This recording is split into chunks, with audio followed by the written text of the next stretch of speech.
A friend from Baoding reached out to let me know about a 1990s Xingfu 250 motorcycle he was selling for just 800 yuan. The price seemed too good to pass up, so I jumped in my car and drove over 100 kilometers to check it out. The bike was tucked away in a cluttered yard filled with motorcycles and electric bikes waiting for repairs. The yard was so packed that I had to move a few bikes just to make my way through. Finally, I spotted it, the Xingfu 250, resting quietly among the chaos. Next to it sat an impressive Honda sport bike, which looked like a classic CBR 250. I couldn't help but admire it, but the owner explained it wasn't his to sell. It belonged to a customer who had left it there ages ago. The Xingfu, though, had my full attention. The owner assured me the engine was still in decent condition, despite years of sitting idle. The original license plate was still intact, which added a lot of sentimental value. Sure, the exterior was rough, but for a bike with this much history, it was worth it. We settled on the price, 800 yuan, and I officially became its new owner. However, getting the bike out of the yard wasn't easy. The tires were flat and the wheels were so stiff from years of neglect that pushing it felt like moving a boulder. After plenty of effort and a few scraped knuckles, I finally managed to load it onto my truck. The feeling of satisfaction was unmatched. Driving home, I couldn't stop smiling. Owning a piece of history like this felt like uncovering buried treasure. A 1981 Chinese-made Xingfu for just 800 yuan? That's what I call a great find. This bike has already given me so much joy, and the adventure is only beginning. There's a lot of work ahead, but I can't wait to breathe new life into it. Stay tuned. There's more to come, guys. Check it out. I brought this Xingfu 250 home for just 800 yuan. It's finally here, and today we're diving right into it. At first glance, the bike looks decent overall. The side mirrors are aftermarket plastic replacements, and it's missing a gas cap. The seat is in bad shape too, but the real test is the engine. If we can kickstart the engine and get it turning over, then we're in business. Let's give it a try. Kick. No problem. The compression feels solid. This engine might just roar back to life. And you know our motto, if it turns, it runs. Let's see if we can get this beauty back on its feet with just one good shot. Time to get to work. This bike runs on mixed fuel, so I prepped a bit of gasoline and added a touch of magic oil. With a mixed ratio of 20:1, that should be just right. After hooking up the fuel line and giving it some gas, things started looking promising. We worked the throttle a bit more, inching closer to that satisfying roar of an engine coming back to life. But then, trouble. The transmission wasn't engaging properly. It was a letdown, but I've got to admit, the engine itself is in surprisingly good shape. The gearbox, though, that's another story. It refuses to shift into gear. It's frustrating, but at this point, I've got no choice. I'll have to crack it open and start clearing out the rust. This is just the beginning of the journey. A bit of patience, elbow grease, and determination, and we'll bring this classic Xingfu 250 back to its glory days.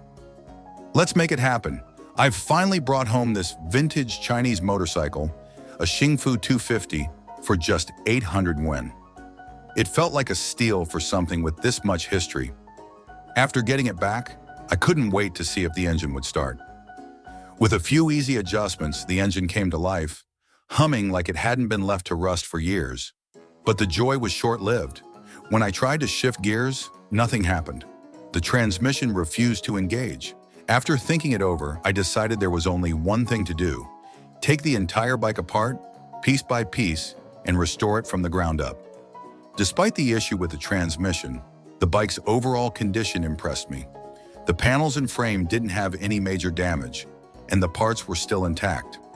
I knew this was a big job, but I also felt it was well within my abilities.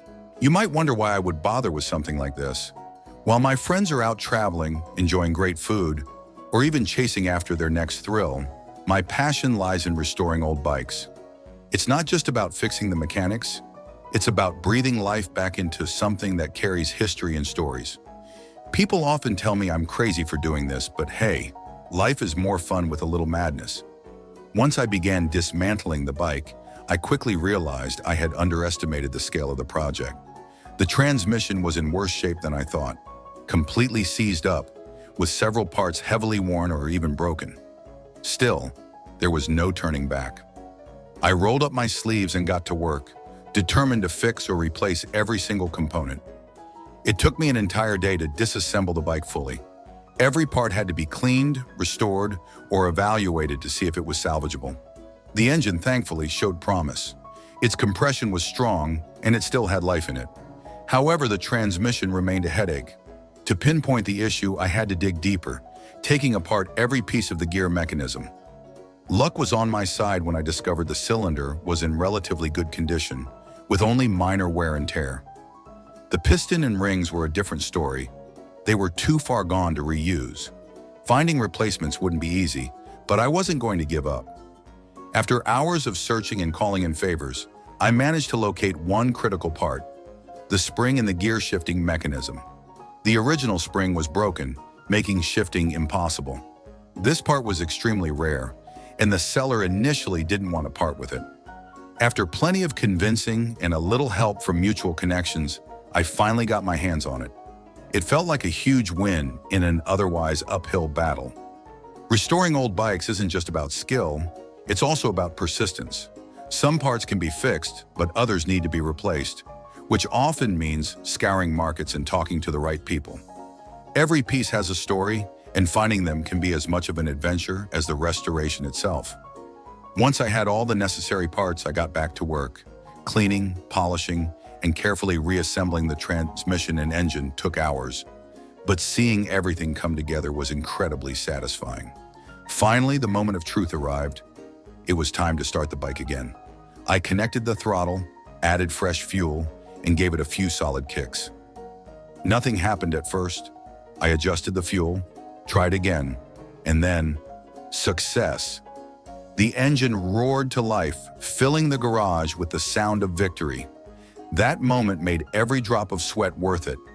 But the journey isn't over yet. Now that the engine and transmission are functioning properly, I'll shift my focus to the rest of the bike. Each component will be restored, repainted, or replaced to bring it back to its original glory. This project is as much about passion as it is about patience.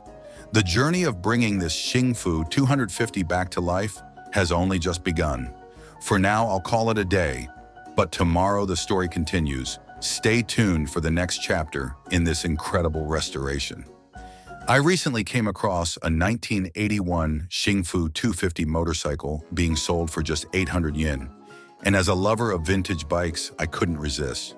The moment it arrived home, I set to work. The engine fired up almost effortlessly, and for a brief moment I thought I'd found the deal of a lifetime. But my excitement quickly faded when I tried shifting gears. The transmission was completely broken. Realizing this wasn't going to be a quick fix, I committed to a full restoration. The engine and transmission needed major attention, so I took the bike apart, piece by piece. The work was grueling and spanned several days. The engine itself wasn't too bad. With some care, I managed to get it running smoothly again. The transmission, however, was another story. It was in worse shape than I'd expected, with several worn-out components that needed replacing. After much effort, I finally got the bike's core mechanics back to life. You might wonder why I would bother with something like this. While my friends are out traveling, enjoying great food, or even chasing after their next thrill, my passion lies in restoring old bikes. It's not just about fixing the mechanics, it's about breathing life back into something that carries history and stories. People often tell me I'm crazy for doing this, but hey, life is more fun with a little madness. Once I began dismantling the bike, I quickly realized I had underestimated the scale of the project. The transmission was in worse shape than I thought, completely seized up, with several parts heavily worn or even broken. Still, there was no turning back. I rolled up my sleeves and got to work, determined to fix or replace every single component. It took me an entire day to disassemble the bike fully. Every part had to be cleaned, restored, or evaluated to see if it was salvageable. The engine, thankfully, showed promise. Its compression was strong, and it still had life in it. However, the transmission remained a headache. To pinpoint the issue, I had to dig deeper, taking apart every piece of the gear mechanism. Luck was on my side when I discovered the cylinder was in relatively good condition, with only minor wear and tear. The piston and rings were a different story. They were too far gone to reuse. Finding replacements wouldn't be easy, but I wasn't going to give up.